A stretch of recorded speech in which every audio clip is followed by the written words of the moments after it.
Good morning. This is Miss Cheryl, And I'm Jasper the Dragon. and we're coming to you from the Abilene Public Library. This is the third episode in my reading challenge. Jasper's reading challenge has two components. One is the online videos like you are watching right now. And another component is my reading entry that has different activities for the kids to do. We are hoping that you guys are enjoying having them do it. Well, let's see what Jasper has done so far. It says here, Jasper, that you read the book Jasper and Ollie while lying on the floor. I did, and I picked that book because it has my name in it. Jasper is in the title. It was about a wolf who was really fast and a sloth named Ollie that was really slow.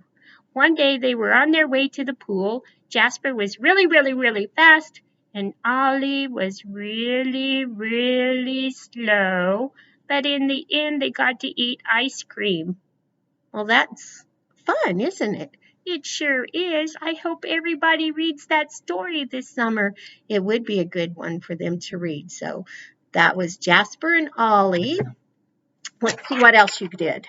It says that you went on a walk with me. I did. We walked around downtown reading all kinds of signs.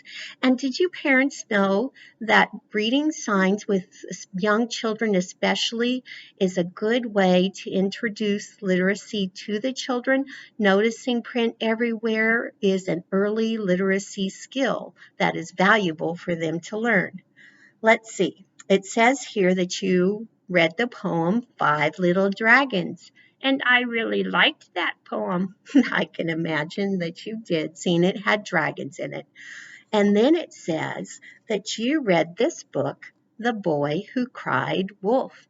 I enjoyed that book too. It had sheep in it, and it had 3 wolves in it. But did you know, Jasper, this book is a fable that has been around for thousands and thousands of years. That's a long time. Thousands and thousands of years is a long time. But Jasper, What? did you know that it's fun to take stories that have been around for thousands of years and use your own imagination and change them out? That does sound like fun. The summer's reading program is Imagine Your Story, so that is what I'd like to do today. Take this book, change it out, and make up our own story using similar ideas. Let's see. What was in this book? A wolf, and people are afraid of wolves. Yeah, people are afraid of wolves. Can you guys think of an animal that people might be afraid of? I heard lion. I heard bear. I heard bees. And I heard dragons. Can we choose dragon in our story? Yeah, I think that would be a great idea. Let's use dragons in this story. Let's see. I've read this story many a time, and in the story, the boy was out watching the sheep, not the owners of the sheep, just the boy. So, who do you think we could have out looking for dragons? I heard a king. That might work. Well, the king is kind of in charge and has other things to do, so I think he might have gotten someone a little bit younger. A prince? That could work. A prince could work. Oh, I just heard somebody shout out knight. Knight's a great idea because knights fought dragons. I know. I read stories about that. I know you did. What part would you like to play in our story today? Can I be the knight? I usually end up being the dragon. Jasper, that might be a good idea. And guess what? I have a mask for you to wear so that you can be that knight. Here you go. There's your mask. Does it fit right? It doesn't fit quite right, but it feels good. Okay, let's just go with what we got. Once upon a time, in a land far, far away, there was a king and a queen and a prince and a princess. Dragons were found in a land close by, so the king sent all the knights except one to go into this land to fight the dragons. Well, the youngest knight stayed around the castle. He did things. He did things that little knights would do. He knocked things over. He played tricks on the king. And so the king said, "Oh, little knight, I need you to go out into the forest and watch for dragons." And so the little knight went out into the forest to watch for dragons.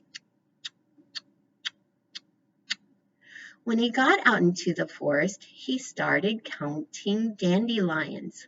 1 dandelion, 2 dandelions, 3 dandelions, 4 dandelions.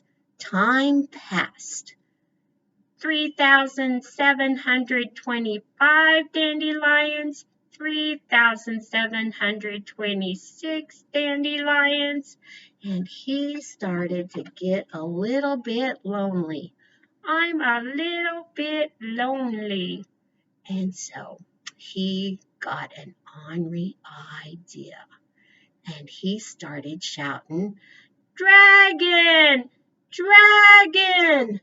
The knight was loud enough to where the king and the queen and the prince and the princess came running from the castle going, "Where's the dragon? Where's the dragon?" And the knight just laughed. "Ah ha ha, I tricked you. There was no dragon." So the king and the queen and the princess all went, and they turned around and went back to the castle. But the little prince stayed and played with the little knight. Well, the next day, same thing happened. Knight was in the castle, knocked things over, played tricks on the king, got sent to the forest. And this time he started singing.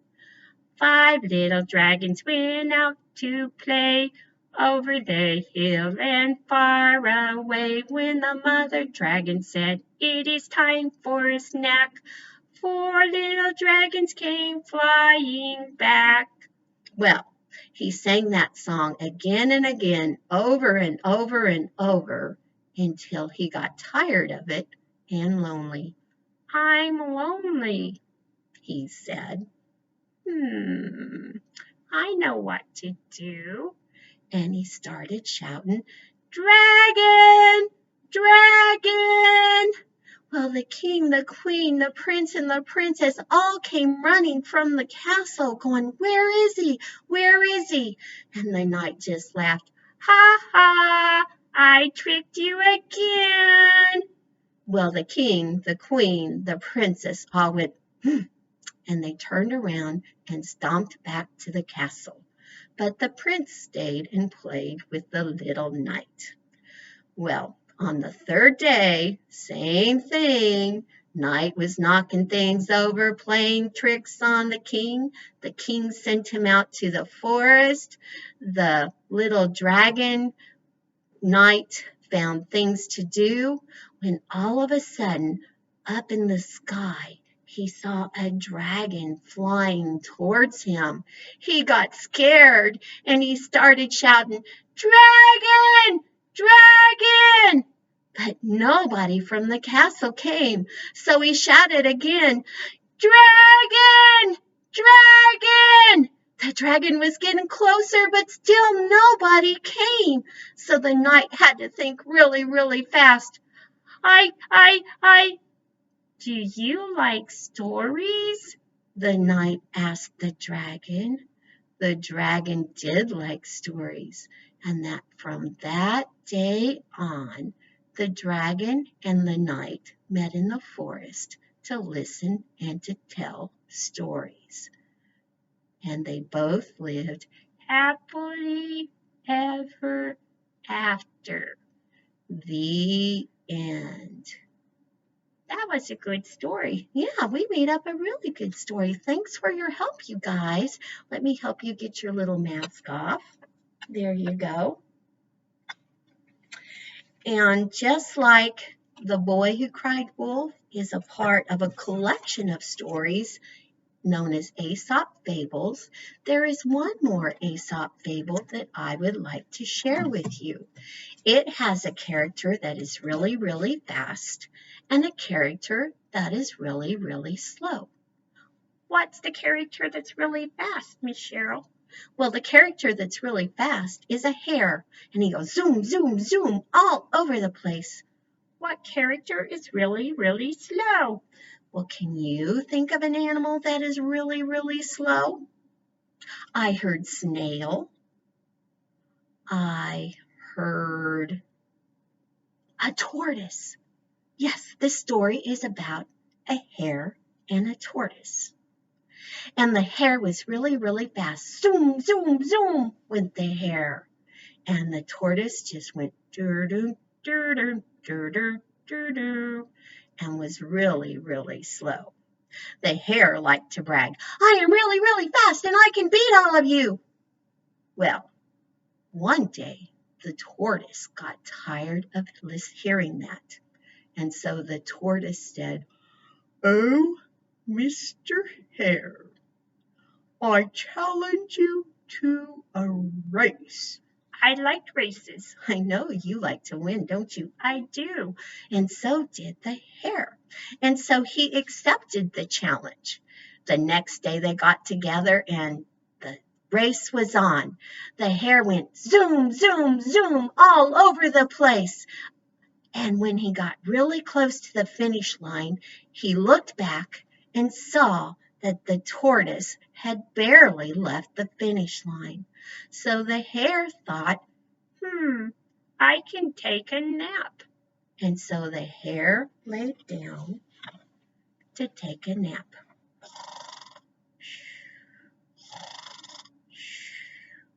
Well, the tortoise continued on with the race. And little by little by little, he made it to the finish line and was crossing it just as the hare woke up and saw it. The tortoise had won the race. And just like most Aesop fables, the moral of that story is slow and steady wins the race. The tortoise won because he just was slow and steady and didn't take it quick. You're right. And that's what we are going to have to do in the reopening of the library. We're going to have to do it slow and steady and do it phase by phase by phase.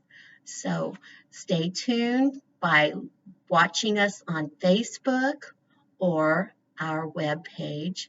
And I'm sure that we'll be putting some announcements in the Abilene Reflector Chronicle too. So we want to be sure that everybody stays safe and that everybody has a healthy summer. Keep reading, and we'll see you next week for episode 4. Thanks for coming, guys. Bye-bye. We miss you. And we're looking forward to seeing you again.